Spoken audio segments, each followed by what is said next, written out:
La manière la plus rapide et efficace d'apprendre une langue, c'est l'immersion linguistique. There's no other way to go about it if you really want to see tangible and fast results. Alors, qu'est-ce que c'est concrètement le concept d'immersion linguistique? Est-ce que c'est tout simplement le fait de voyager, se rendre dans un pays où la langue est parlée officiellement? Oui, en principe, c'est ça. Lorsqu'on parle d'immersion linguistique, c'est un séjour linguistique, par exemple. Si vous voulez apprendre l'anglais efficacement, l'idée à la base sera de vous rendre dans un pays anglophone. Mais ce n'est pas permis à tout le monde pour différentes raisons. Vous n'avez pas forcément 3 semaines, 4 semaines, 1 mois ou 2 mois ou 3 mois, 4 mois. En principe, ça devrait être encore plus que cela pour vous plonger véritablement dans cet environnement-là, dans un pays où la langue est parlée officiellement. Est-ce que cela réduit considérablement ou totalement toutes vos chances d'y arriver? Non, et c'est ça d'ailleurs la bonne nouvelle. L'immersion linguistique, ce n'est pas forcément un séjour linguistique. Ça part d'un état d'esprit. Quel est l'élément le plus important ici? C'est le contact avec la langue au quotidien. Donc cette immersion linguistique, elle peut aussi se faire dans le confort de votre maison. Oui, vous pouvez faire une immersion linguistique même si vous vivez dans un pays francophone. C'est tout à fait possible. J'en suis l'exemple. Je n'ai jamais vécu dans un pays anglophone. Ni les États-Unis, ni l'Angleterre. Nothing. Tout ce que j'ai pu accumuler comme compétences en anglais, les heures d'écoute, les heures de pratique, tout s'est fait en dehors des pays anglophones. Malgré cela, il m'arrive très souvent de communiquer avec des natifs sans qu'ils ne se rendent compte que je n'en suis pas un. Et mieux, il m'est arrivé à plusieurs reprises de recevoir des compliments venant de natifs, comme à un autre natif, me disant que je m'exprime bien. Et on parle en anglais. Et il s'agit d'Américains, de Canadiens, même de Britanniques. Des personnes qui s'expriment couramment en anglais, qui sont des natifs, qui m'ont souvent fait ce genre de compliments après des prises de parole en public ou lors d'échanges en privé, sans savoir que je ne suis même pas natif. Alors, comment est-ce que cela est possible? Eh bien, c'est tout simplement l'immersion. Les heures de pratique que vous accumulez, le temps d'exposition à la langue vont déterminer votre niveau de maîtrise de celle-ci. Alors, comment est-ce que vous réalisez cette immersion? C'est assez simple. Estimons que sur une période de 24 heures, donc un jour entier, une journée complète, vous êtes actif pendant au moins 15 à 16 heures de temps. Si vous travaillez à temps plein, vous avez 8 heures de temps de travail. Si on ajoute à cela les pauses, la navette et d'autres activités de routine personnelle en cours de journée, ça nous revient à plus ou moins 10 à 12 heures au moins. On va dire que c'est le strict minimum pour une personne qui a plusieurs activités en cours de journée. Donc, c'est un bloc de temps intouchable. Mais il vous reste encore, en principe, au moins 3, 4 à 5 heures de plus avant de terminer complètement votre journée. Dans ce temps-là, vous pouvez puiser au moins 1 heure de temps. Alors là, on va dire que c'est un strict minimum. Si vous voulez réellement créer un environnement d'immersion, c'est au moins 1 heure de temps que vous devez vous fixer. Pas moins que ça. Donc, si on part sur une base d'1 heure de temps, vous aurez 7 heures de pratique en semaine. Si vous êtes constant, c'est déjà très bien parti. Très bien parti pour créer un cadre d'immersion linguistique. Mais en réalité, vous pouvez faire encore plus que ça. Bien plus que ça. C'est assez simple. Lorsque vous êtes en train de faire la navette, par exemple, vous pouvez remplacer la musique ou le silence par des audios. C'est déjà l'exposition. C'est déjà une immersion. L'immersion, ce n'est pas juste lorsque vous êtes en train de parler la langue. C'est aussi lorsque vous êtes en train d'écouter. Il y a ce qu'on appelle the silent period, surtout pour les débutants. Vous exposez à la langue à travers l'écoute et aussi trouver le temps de parler la langue. Tout ça ensemble en cours de journée, ça fait partie de votre processus d'immersion linguistique. And remember, le niveau d'expertise que vous aurez en fin de compte va dépendre du temps de pratique et d'exposition à la langue que vous aurez eu. Donc, une fois que ce cadre est créé, vous avez déjà un point de contact avec la langue. Mais il y a aussi l'aspect social. Pas juste l'écoute. C'est bien l'écoute. Mais le fait d'être en contact avec des personnes, que ce soit en présentiel ou en distanciel, vous permettra d'entrer dans une dimension plus profonde de connexion avec celle-ci. Il y a 3 manières fondamentales d'aborder une langue dans le cadre de son apprentissage. D'ailleurs, ces 3 approches vont constituer 3 étapes clés dans l'apprentissage d'une langue. Elles ne sont pas toutes fondamentales, mais ce sont des approches qu'on retrouve très souvent. Dans un premier temps, il y a l'étude de la langue. Alors, se limiter à l'étude de la langue, c'est ce qu'il ne faut pas faire. Mais étudier la langue, dans le principe, ce n'est pas quelque chose de négatif. Appréhender la langue d'un point de vue théorique. C'est ce qu'on fait en salle de classe. C'est ce que nous avons presque tous fait au lycée. Lorsque nos cours d'anglais étaient essentiellement axés sur les exercices de grammaire, c'est quelque chose de positif et ça aide dans le process. Seulement que ce n'est pas la totalité du process. Malheureusement, la plupart des personnes qui apprennent l'anglais pensent que c'est ça l'essentiel de l'approche.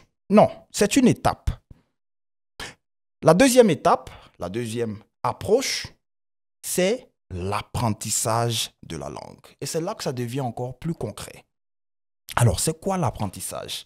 C'est l'occasion de s'exprimer, d'utiliser la langue et d'apprendre de ses erreurs. Lorsque vous vous évaluez concrètement dans un contexte de communication, dans une langue donnée, et que vous avez l'occasion de constater vos limites et de corriger vos fautes, vous êtes en train d'apprendre de vos erreurs. L'apprentissage, c'est d'abord l'exposition à l'information, ensuite la mémorisation et enfin l'extériorisation. Dans le principe, on estime que vous avez appris quelque chose que lorsque vous pouvez l'extérioriser, l'appliquer à des situations de la vie réelle. Si vous n'y êtes pas, vous n'avez pas appris, malheureusement. Vous pouvez aller faire une journée complète de séminaire dans un domaine spécifique. Malgré toutes ces heures et ces informations que vous aurez accumulées, si vous n'êtes pas à même de les rendre et de les appliquer à des contextes de la vie réelle, vous n'en avez pas tiré de la connaissance. Il n'y a pas matière, n'est-ce pas? C'est ça l'apprentissage. Et la manière la plus pratique d'évaluer l'apprentissage, c'est votre capacité à en faire montre, à démontrer vos connaissances, vos compétences de la manière la plus pratique possible. Et dans le contexte des langues, c'est la communication. Votre capacité à écouter et à comprendre, mais aussi à vous exprimer clairement. Donc, on considère que vous avez appris efficacement des notions en anglais lorsque vous pouvez les utiliser aisément à l'oral. Lorsque vous pouvez en parler, vous pouvez même enseigner ces règles de grammaire, par exemple, ou ces notions de vocabulaire à une personne. Vous pouvez les utiliser de manière active. C'est ça la différence entre les personnes qui se limitent à étudier et donc qui ont des connaissances passives. Linguistiquement, on parlera par exemple de vocabulaire ou de grammaire passive et les personnes qui apprennent réellement dans des contextes assez concrets, qui arrivent à extérioriser, à mettre en pratique et donc qui ont des compétences actives. Un vocabulaire actif, c'est un vocabulaire que vous pouvez utiliser à n'importe quel moment lorsque vous avez besoin de ce référent pour décrire une situation de la vie réelle. Si vous n'arrivez pas à le faire et que vous avez juste lu quelque part ou vous avez juste approché cette notion de manière théorique, vous êtes dans l'étude de la langue. Et vous êtes dans des connaissances passives qui ne sont pas de véritables compétences concrètes et actives. Ce n'est pas de ça qu'il s'agit. Apprendre une langue, c'est donc la concevoir et l'aborder comme un outil de communication. Lorsque vous entrez dans cette dimension, vous êtes dans l'apprentissage. Mais il n'y a pas que l'apprentissage. Et c'est assez étonnant, je le sais. Il y a aussi une dernière dimension que j'appelle le fait de vivre la langue. Elle est directement liée à la précédente. Et à ce stade, vous perdez relativement la notion du temps. vous ne comptez plus le nombre d'heures que vous passez à pratiquer la langue. Vous l'introduisez tout naturellement dans votre quotidien. Et ça, dès le réveil. Par exemple, vous allez intégrer l'anglais dans votre routine matinale. Quelles sont les informations auxquelles vous êtes généralement exposé le matin? Est-ce qu'il n'y aurait pas moyen de traduire ces informations en anglais? Ou de les avoir directement en anglais, pourquoi pas, en fonction de votre niveau?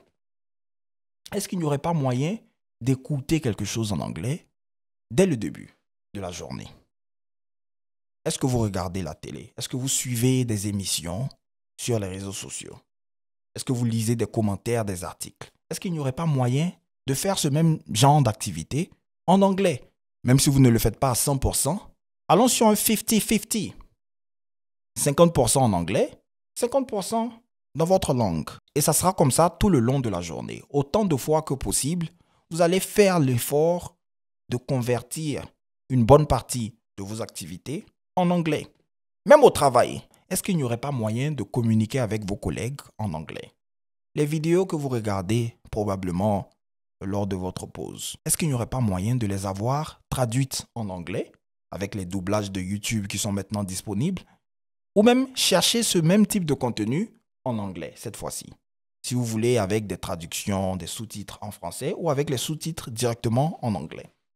C'est déjà comme ça que l'immersion commence. Si vous avez l'habitude de regarder des séries ou des films en fin de journée, vous pouvez le faire en anglais, au moins à 50%. Ou même commencer avec un 20-30% de contenu en anglais de ce type. C'est comme ça que vous devez organiser vos journées pour créer un cadre d'immersion.